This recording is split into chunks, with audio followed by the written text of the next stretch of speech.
ಯೇಸು ಕ್ರಿಸ್ತನ ಅತಿ ಸುಮಧುರವಾದಂತಹ ನಾಮದಲ್ಲಿ ನಿಮ್ಮೆಲ್ಲರಿಗೂ ಕೂಡ ಸಂಜೆಯ ಶುಭವಂದನೆಗಳು. ಸಾನ್ನಿಧ್ಯ ಎನ್ನುವಂತ ಆರಾಧನೆ ನಾವು ಸೇರಿ ಬಂದಿದ್ದೇವೆ. ದೇವರ ಪ್ರಸನ್ನತೆಯಲ್ಲಿ ನಾವು ಬೇರೆ ಬೇರೆ ಸ್ಥಳಗಳಲ್ಲಿದ್ರು ಕೂಡ ಆತನ ಪ್ರಸನ್ನತೆಯಲ್ಲಿ ಒಂದಾಗಿ ಆತನನ್ನು ಆರಾಧಿಸುವಂತ ಕ್ಷಣ. ಕರ್ತನಲ್ಲಿ ಪ್ರಿಯರೇ, ಸೇವೆ ಎನ್ನುವಂತಹದ್ದು ಕರ್ತನು ನಮಗೆ ಕೈವರ್ತಿಸುವಂತ ಒಂದು ದೊಡ್ಡ ಯೋಚನೆ ಅಥವಾ ಯೋಜನೆ. ಆತನು ಆರಿಸುವಾತನು, ನಾವು ಸೇವೆನ ಆರಿಸುವಂತದಲ್ಲ, ಆತನು ನಮ್ಮನ್ನು ಸೇವೆಗೆ ಆರಿಸುವಾತನು. ಆ ಸೇವೆಗೆ ಆರಿಸಿಕೊಂಡಂತಹ ನಾವು ಆತನು ನಂಬಿಗಸ್ತನಾಗಿರೋ ಪ್ರಕಾರವೇ ನಾವು ಕೂಡ ಸೇವೆಯಲ್ಲಿ ನಂಬಿಗಸ್ತರಾಗಿ ಮುಂದೆ ಸಾಗುವುದು ಅತಿ ಪ್ರಾಮುಖ್ಯ. ಗೊತ್ತಿರುವವರು ನನ್ನೊಂದಿಗೆ ಈ ಸಂಗೀತವನ್ನು ಹಾಡ್ರಿ.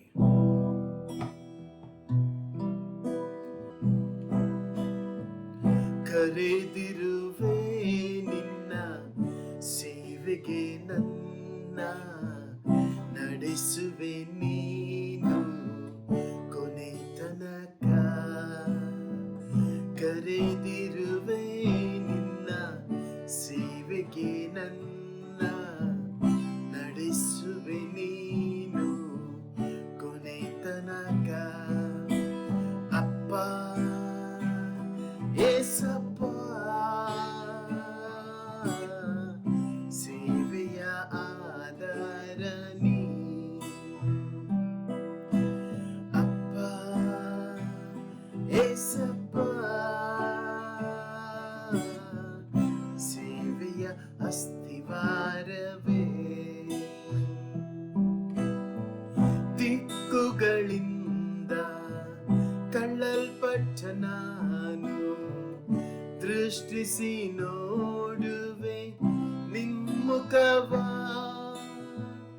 ದಿಕ್ಕುಗಳಿಂದ ತಳ್ಳಲ್ಪಟ್ಟ ನಾನು ದೃಷ್ಟಿಸಿ ನೋಡುವೆ ನಿಮ್ಮುಖವ.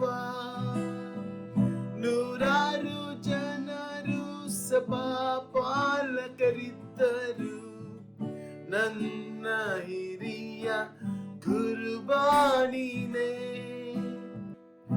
ನೂರಾರು ಜನರು ಸಭಾ ಪಾಲಕರಿದ್ದರು, ನನ್ನ ಹಿರಿಯ ಕುರ್ಬಾನಿನೇ. ಅಪ್ಪ ಏಸಪ್ಪ, ಸೇವೆಯ ಆಧಾರ ನೀ. ಅಪ್ಪ ಏಸಪ್ಪ, ಸೇವೆಯ ಅಸ್ತಿವಾರವೇ. ಕಷ್ಟವೋ ಸಂಕಟವೋ ಹಿಂಸೆಯೋ ಖಡ್ಗವೋ ಕ್ರಿಸ್ತನ ಪ್ರೀತಿಯಿಂದ ಅಗಲಿಸದು. ಕಷ್ಟವೋ ಸಂಕಟವೋ ಹಿಂಸೆಯೋ ಖಡ್ಗವೋ ಕ್ರಿಸ್ತನ ಪ್ರೀತಿಯಿಂದ ಅಗಲಿಸದು. ನಿನ್ನ ನಿಮಿತ್ತದಿ ನಾವೆಲ್ಲ ಕೊಲೆಗೆ ಗುರಿಯಾದೆವು, ಆದರೂ ಪೂರ್ಣ ಜಯಶಾಲಿಗಳೇ. ನಿನ್ನ ನಿಮಿತ್ತದಿ ನಾವೆಲ್ಲ ಕೊಲೆಗೆ ಗುರಿಯಾದೆವು, ಆದರೂ ಪೂರ್ಣ ಜಯಶಾಲಿಗಳೇ. ಅಪ್ಪ ಏಸಪ್ಪ, ಸೇವೆಯ ಆಧಾರ ನೀ. ಅಪ್ಪ ಏಸಪ್ಪ, ಸೇವೆಯ ಅಸ್ತಿವಾರವೇ. ಅನ್ನವಿಲ್ಲದಿದ್ದರು ವಸ್ತ್ರವಿಲ್ಲದಿದ್ದರು ಸಾರುವೆ ನಾನು ನಿನ್ನ ವಾಕ್ಯವ. ಅನ್ನವಿಲ್ಲದಿದ್ದರು ವಸ್ತ್ರವಿಲ್ಲದಿದ್ದರು ಸಾರುವೆ ನಾನು ನಿನ್ನ ವಾಕ್ಯವ.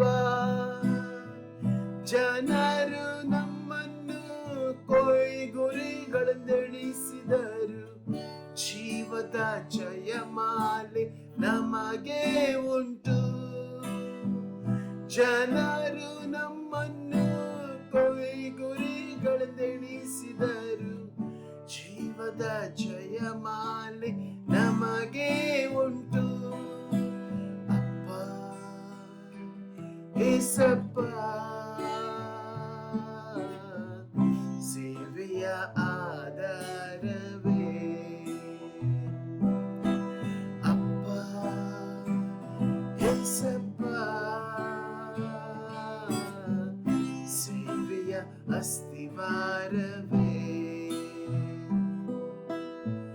ಕರೆದಿರುವೆ ನಿನ್ನ ಸೇವೆಗೆ ನನ್ನ, ನಡೆಸುವೆ ನೀನು ಕೊನೆ ತನಕ. ಕರೆದಿರುವೆ ನಿನ್ನ ಸೇವೆಗೆ ನನ್ನ, ನಡೆಸುವೆ ನೀನು ಕೊನೆ ತನಕ. ಅಪ್ಪ ಏಸಪ್ಪ, ಸೇವೆಯ ಆಧಾರ ನೀ. ಅಪ್ಪ ಏಸಪ್ಪ,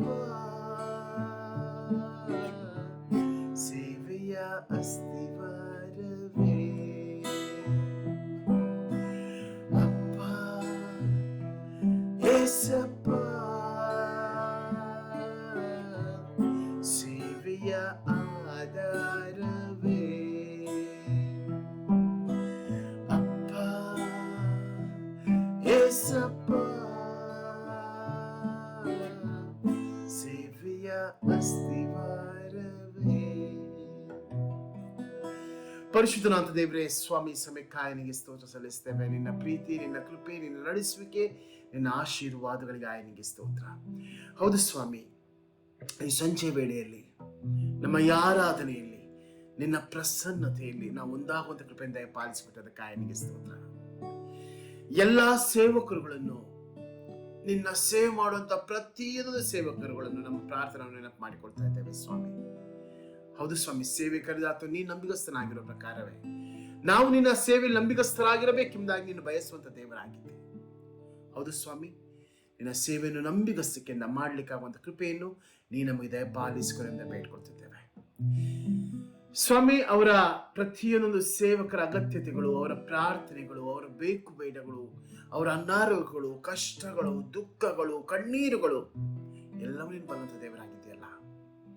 ನಿನ್ನ ವಿಶೇಷವಾದಂಥ ಕೃಪೆಯಿಂದ, ನಿನ್ನ ವಿಶೇಷವಾದ ನಡೆಸುವಿಕೆಯಿಂದ ಪ್ರತಿಯೊಬ್ಬೊಬ್ಬರನ್ನು ತುಂಬಿಸು, ಆಶೀರ್ವದಿಸಿಂದ ಬೇಡ್ಕೊಳ್ತಿದ್ದೇವೆ ಸ್ವಾಮಿ. ಸಮಯಕ್ಕಾಗಿ ಮತ್ತೊಂದು ಆರಾಧನೆಗೆ ಸ್ತೋತ್ರ. ಆರಾಧನೆ ಭಾಗಿಯಾಗಿರುವಂತಹ ಪ್ರತಿಯೊಬ್ಬೊಬ್ಬರನ್ನ ಗಾಳಿಸ್ಕೊಪ್ಪಿಸ್ಕೊಳ್ತಿದ್ದೇವೆ.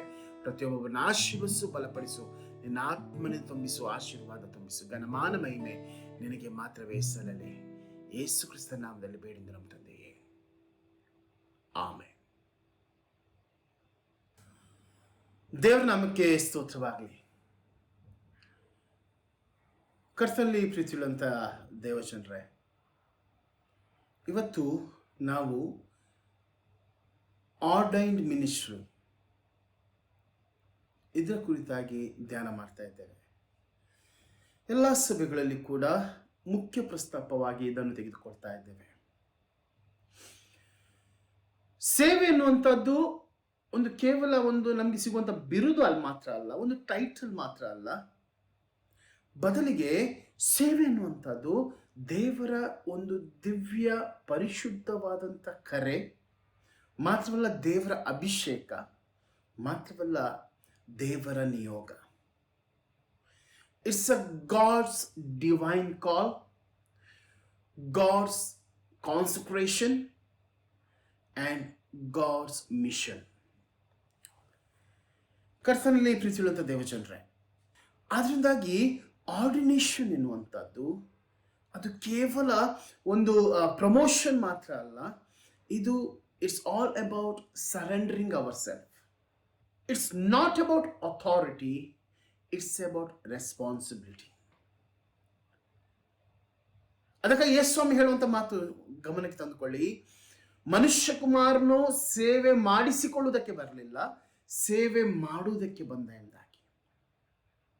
ಅದಕ್ಕಾಗಿ ಯೇಸು ಸ್ವಾಮಿ ಹೇಳುವಂತ ಮಾತೊಮ್ಮೆ ಗಮನಕ್ಕೆ ತಂದುಕೊಳ್ಳಿ. ಮತ್ತಾಯನ ಸುವಾರ್ತೆ 16ನೇ ಅಧ್ಯಾಯ 24ನೇ ವಚನ, ಯಾವನಿಗಾದರೂ ನನ್ನ ಹಿಂದೆ ಬರುವುದಕ್ಕೆ ಮನಸ್ಸಿದ್ದರೆ ಆತನು ತನ್ನನ್ನು ನಿರಾಕರಿಸಿ ತನ್ನ ಶಿಲುಬೆಯನ್ನು ಹೊತ್ತುಕೊಂಡು ನನ್ನ ಹಿಂದೆ ಬರಲಿ ಎಂದಾಗಿ. ಒಂದು ವಚನ ಓದಲಿಕ್ಕೆ ನಾನು ಬಯಸ್ತೇನೆ. ಅದು ಯೋಹಾನ ಸುವಾರ್ತೆ 15ನೇ ಅಧ್ಯಾಯ 16ನೇ ವಚನ. ನೀವು ನನ್ನನ್ನು ಆರಿಸಿ ತೆಗೆದುಕೊಂಡಿಲ್ಲ, ನಾನು ನಿಮ್ಮನ್ನು ಆರಿಸಿ ತೆಗೆದುಕೊಂಡೆನು. ನೀವು ಹೊರಟು ಹೋಗಿ ಫಲ ಕೊಡುವವರಾಗಬೇಕೆಂತಲೂ ನೀವು ಕೊಡುವ ಫಲವು ನಿಲ್ಲುವಂಥದ್ದಾಗಬೇಕೆಂದಲೂ ನಿಮ್ಮನ್ನು ನಾನು ನೇಮಿಸಿದ್ದೇನೆ ಎಂಬುದಾಗಿ. ಕರ್ತನಲ್ಲಿ ಪ್ರೀತಿಯುಳ್ಳಂಥ ದೇವಜನರೇ, ಸೇವೆ ಎನ್ನುವಂಥದ್ದು ಮೊದಲನೇದಾಗಿ ಇಟ್ಸ್ ಗಾಡ್ಸ್ ಡಿವೈನ್ ಕಾಲ್. ಸೇವೆ ಎನ್ನುವಂಥದ್ದು ಪ್ರಾರಂಭವಾಗುವಂಥದ್ದೇ ದೇವರ ಕರೆಯೊಂದಿಗೆ. ಯೆರೆಮೀಯನ ಪ್ರವಾದನ ಗ್ರಂಥ 1ನೇ ಅಧ್ಯಾಯ 5ನೇ ವಚನ. ನಾವು ಯೆರೆಮೀಯನ ಪ್ರವಾದನ ಗ್ರಂಥ 1ನೇ ಅಧ್ಯಾಯ 5ನೇ ವಚನದಲ್ಲಿ ನಾವು ನೋಡ್ತೇವೆ, ನಾನು ನಿನ್ನನ್ನು ಗರ್ಭದಲ್ಲಿ ರೂಪಿಸುವುದಕ್ಕಿಂತ ಮುಂಚೆ ನಿನ್ನನ್ನು ತಿಳಿದಿದ್ದೆನು, ನೀನು ಉದರದಿಂದ ಬರುವುದಕ್ಕೆ ಮೊದಲೇ ನಿನ್ನನ್ನು ಪ್ರತಿಷ್ಠಿಸಿದ್ದೆನು, ಜನಾಂಗಗಳಿಗೆ ಪ್ರವಾದಿಯನ್ನಾಗಿ ನಿನ್ನನ್ನು ನೇಮಿಸಿದ್ದೇನೆ ಎಂದಾಗಿ. ಕರ್ತನಲ್ಲಿ ಪ್ರೀತಿಯುಳ್ಳಂಥ ದೇವಜನರೇ, ನೀನು ಉದರದಿಂದ ಬರುವ ಮೊದಲೇ, ತಾಯಿಯ ಗರ್ಭದಿಂದ ಬರುವುದ ಮೊದಲೇ, ನೀನು ತಾಯಿಯ ಗರ್ಭದಿಂದ ರೂಪಿಸುವುದಕ್ಕಿಂತ ಮೊದಲೇ ನಿನ್ನ ನಾನು ತಿಳಿದಿದ್ದೆ ಎಂದಾಗಿ. ನಮ್ಮ ದೇವರು ಎಂಥ ದೇವರು ನೋಡ್ರಿ. ನಿನ್ನ ಬಗ್ಗೆ ಒಂದು ಉದ್ದೇಶವನ್ನು ತಾಯಿಯ ಗರ್ಭದಲ್ಲಿ ರೂಪಿಸುವುದಕ್ಕಿಂತ ಮುಂಚೆನೆ ಆತ ಇಟ್ಕೊಂಡಿದ್ದಾನೆ. ಅದಕ್ಕಾಗಿ 139ನೇ ಕೀರ್ತನೆಯಲ್ಲಿ ನಾವು ನೋಡುವಂಥ 13ನೇ ವಚನದಿಂದ ಮುಂದಕ್ಕೆ ನಾವು ನೋಡುವಾಗ ಅಲ್ಲಿ ಅದನ್ನು ಸ್ಪಷ್ಟವಾಗಿ ಹೇಳ್ತಾನೆ, ನೀನು ಇನ್ನೂ ಕೇವಲ ಪಿಂಡವಾಗಿರುವಾಗ ನನ್ನ ಕಣ್ಣುಗಳು ನಿನ್ನನ್ನು ನೋಡಿದ್ದವೆ ಎಂದಾಗಿ. ಅಲ್ಲಿಂದನೇ ದೇವರ ಉದ್ದೇಶ ಪ್ರಾರಂಭವಾಗ್ತದೆ. ನೋಡಿ, ನಾವು ಸತ್ಯವೇದದಲ್ಲಿ ನಾವು ನೋಡ್ತೇವೆ, ಪ್ರತಿಯೊಂದೊಂದು ಸೇವೆ ಅದು ದೇವರ ಕರೆಯೊಂದಿಗೆ ಪ್ರಾರಂಭವಾಗ್ತದೆ. ಮೋಶೆ ತನ್ನ ಆ ಒಂದು ಇಸ್ರಾಯೇಲರನ್ನು ಒಂದು ಬಿಡುಗಡೆಯ ಕರ್ತನಾಗಿ, ಬಿಡುಗಡೆಯ ನಾಯಕನಾಗಿ ಆತನು ಅಲ್ಲಿ ಸೇವೆ ಸಲ್ಲಿಸುವ ಮೊದಲಲ್ಲಿ ನಾವು ನೋಡ್ತೇವೆ, ದೇವರು ಆತನನ್ನು ಕರೀತಾನೆ. ವಿಮೋಚನಾ ಕಾಂಡ 3ನೇ ಅಧ್ಯಾಯದಲ್ಲಿ. ಯೆಶಾಯನ ಪ್ರವಾದನ ಗ್ರಂಥ 6ನೇ ಅಧ್ಯಾಯದಲ್ಲಿ ನಾವು ನೋಡ್ತೇವೆ, ದೇವರು ಯೆಶಾಯನನ್ನು ಪ್ರವಾದಿಯನ್ನಾಗಿ ಅಲ್ಲಿ ನೇಮಿಸುವಂತ ಘಟನೆ ನಾವು ನೋಡ್ತೇವೆ. ಯೆರೆಮೀಯನ ಪ್ರವಾದನ ಗ್ರಂಥ 1ನೇ ಅಧ್ಯಾಯದಲ್ಲಿ ನಾವು ನೋಡ್ತೇವೆ, ದೇವರು ಯೆರೆಮೀಯನನ್ನು ಪ್ರವಾದಿಯನ್ನಾಗಿ ನೇಮಿಸುವಂಥದ್ದನ್ನು ನಾವು ನೋಡ್ತೇವೆ. ಅಪೊಸ್ತಲರ ಕೃತ್ಯ 9ನೇ ಅಧ್ಯಾಯದಲ್ಲಿ ನಾವು ನೋಡ್ತೇವೆ, ಪೌಲನನ್ನು ಅಪೊಸ್ತಲನಾಗಿ ಆರಿಸುವಂತ ಘಟನೆಯನ್ನು ನಾವು ನೋಡ್ತೇವೆ. ಮಿನಿಸ್ಟ್ರಿ ಎನ್ನುವಂಥದ್ದು it's all about God's heart. ದೇವರ ಹೃದಯವನ್ನು ಸೂಚಿಸ್ತದೆ. ದೇವರ ಮನಸ್ಸನ್ನು ಅರಿತುಕೊಂಡು ಆ ಸೇವೆಯನ್ನು ಮಾಡುವಂಥದ್ದು ಪ್ರತಿಯೊಬ್ಬ ಸೇವಕನ ಜವಾಬ್ದಾರಿಯಾಗಿದೆ. ಅದರಿಂದಾಗಿ the ministry always begins with God's appointment. ಮಾತ್ರವಲ್ಲ, ಈ ಆರ್ಡಿನೇಷನ್ ಎನ್ನುವಂಥದ್ದು, ಈ ದೇವರ ಸೇವೆ ಎನ್ನುವಂಥದ್ದು ಅಭಿಷೇಕದ ಅಗತ್ಯತೆ ಇದೆ.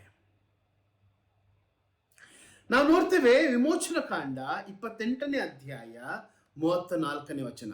ವಿಮೋಚನ ಕಾಂಡ 28ನೇ ಅಧ್ಯಾಯ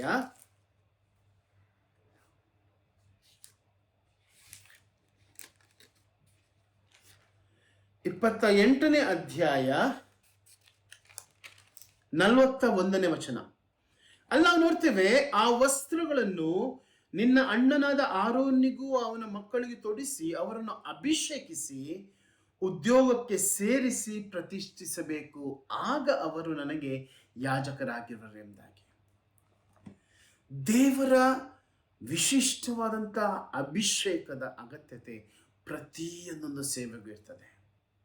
ಪೌಲನು ತಿಮೋಥೆಯನಿಗೆ ಬರೆದ 2ನೇ ಪತ್ರಿಕೆ, ಅದರಲ್ಲಿ 2ನೇ ಅಧ್ಯಾಯ ಒಂದನೇ ವಚನದಿಂದ ನಾವು ನೋಡುವಾಗ 21ನೇ ವಚನ, ಹೀಗಿರಲಾಗಿ ಒಬ್ಬನು ಹೀನ ನಡತೆಯುಳ್ಳವರ ಸಹವಾಸವನ್ನು ಬಿಟ್ಟು ತನ್ನನ್ನು ಶುದ್ಧ ಮಾಡಿಕೊಂಡರೆ ಅವನು ಉತ್ತಮವಾದಂಥ ಬಳಕೆಗೆ ಯೋಗ್ಯನಾಗಿರುವನು.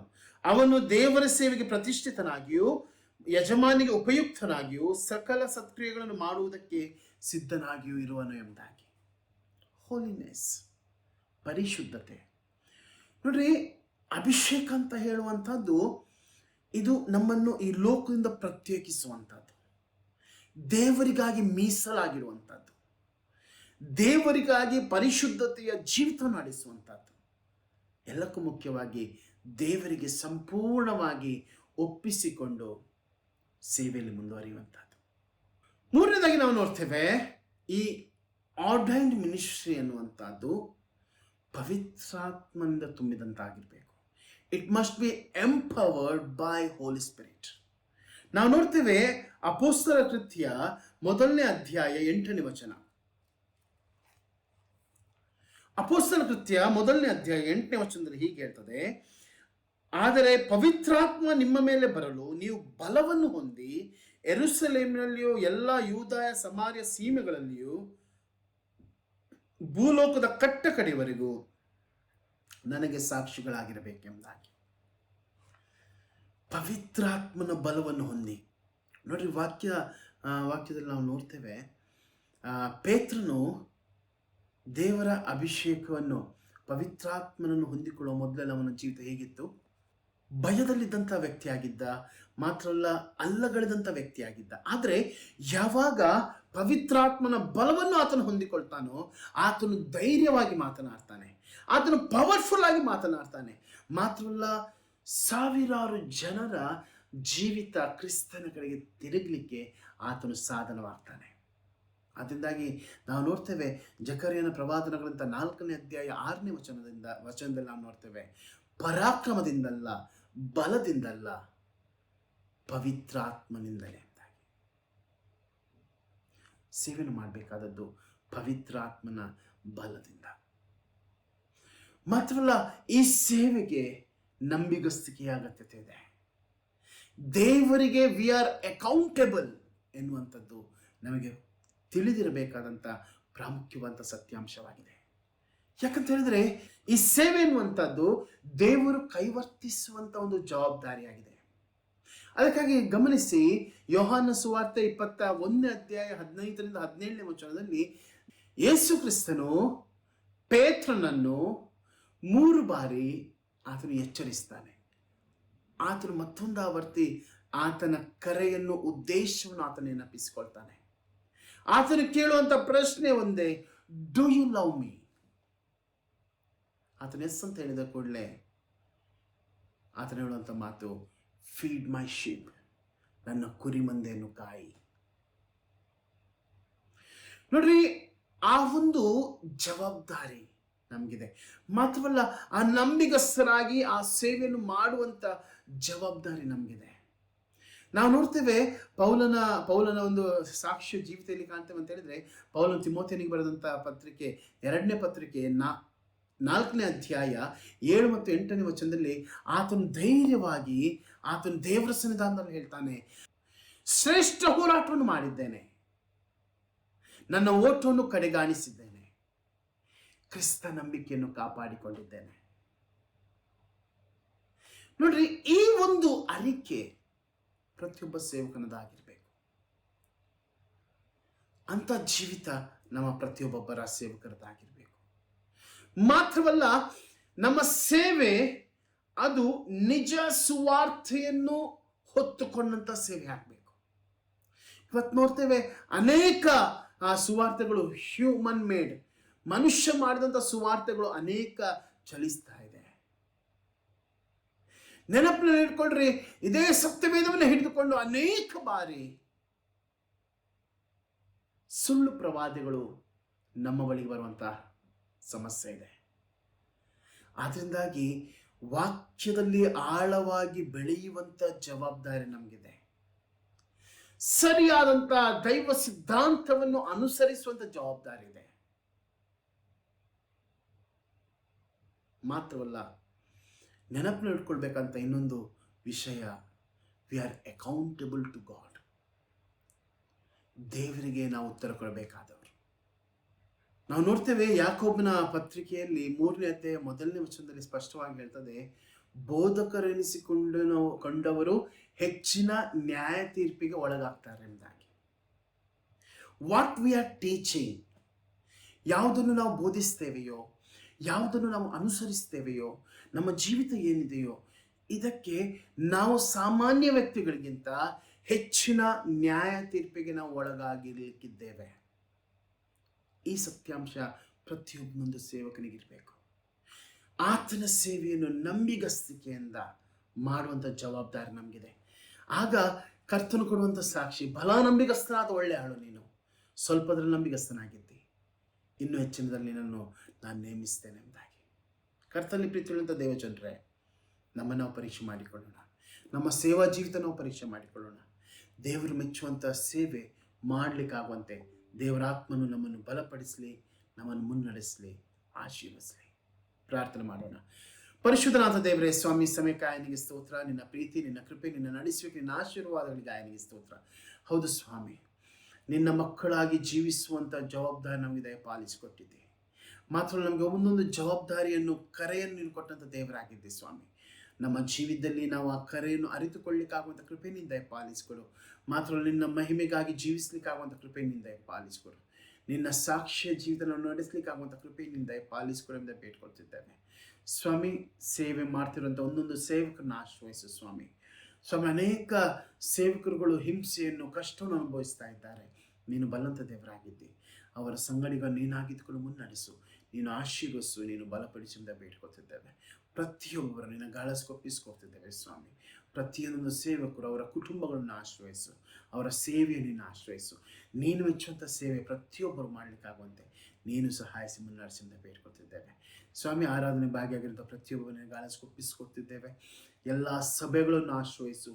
ಸಭೆಗಳು, ಸಭಾಪಾಲಕರನ್ನು ಸ್ವಾಮಿ ಗೌರವದಿಂದ ನೋಡಲಿಕ್ಕಾಗುವಂತೆ, ಮಾತ್ರಲ್ಲ ಸ್ವಾಮಿ, ಆ ಸೇವೆಯಲ್ಲಿ ಜೊತೆಯಾಗಿ ಮುಂದೆ ಸಾಗಲಿಕ್ಕಾಗುವಂತೆ ನೀನು ಸಹಾಯಿಸಿ ಮುನ್ನಡೆಸಿಂದ ಬೇಡ್ಕೊಳ್ತಿದ್ದೇವೆ. ಘನಮಾನ ಮಹಿಮೆ ನಿನಗೆ ಮಾತ್ರವೇ ಸಲ್ಲಲಿ. ಯೇಸು ಕ್ರಿಸ್ತ ನಾಮದಲ್ಲಿ ಬೇಡಿ ನಮ್ಮ ತಂದೆಯೇ, ಆಮೇನ್. ಪರಲೋಕದಲ್ಲಿ ನಮ್ಮ ತಂದೆಯೇ, ನಿನ್ನ ನಾಮವು ಪರಿಶುದ್ಧೆನಿಸಲ್ಪಡಲಿ, ನಿನ್ನ ರಾಜ್ಯವು ಬರಲಿ, ನಿನ್ನ ಚಿತ್ತವು ಪರಲೋಕದಲ್ಲಿ ನೆರವೇರೋ ಪ್ರಕಾರ ಭೂಲೋಕದಲ್ಲಿ ನೆರವೇರಲಿ. ನಮ್ಮ ಮನದಿಂದ ಆಹಾರ ದಯಪಾಲಿಸು. ನಮಗೆ ತಪ್ಪು ಮಾಡಿದವರು ನಾವು ಕ್ಷಮಿಸಿದಂತೆ ನಮ್ಮ ತಪ್ಪನ್ನು ಕ್ಷಮಿಸು. ನಮ್ಮನ್ನು ಶೋಧರೊಳಗೆ ಸೇರಿಸಿದ್ದಕ್ಕೆ ನಮ್ಮನ್ನು ತಪ್ಪಿಸು.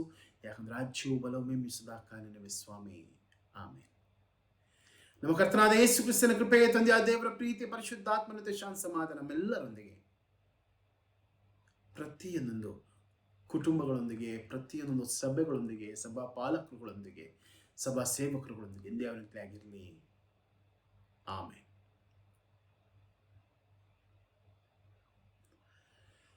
Thank you so much. ದೇವರು ನಿಮ್ಮನ್ನು ಆಶೀರ್ವದಿಸಲಿ, ತನ್ನ ಆತ್ಮನ ಮೂಲಕವಾಗಿ ಬಲಪಡಿಸಲಿ. Have a blessed week. Bye, take care.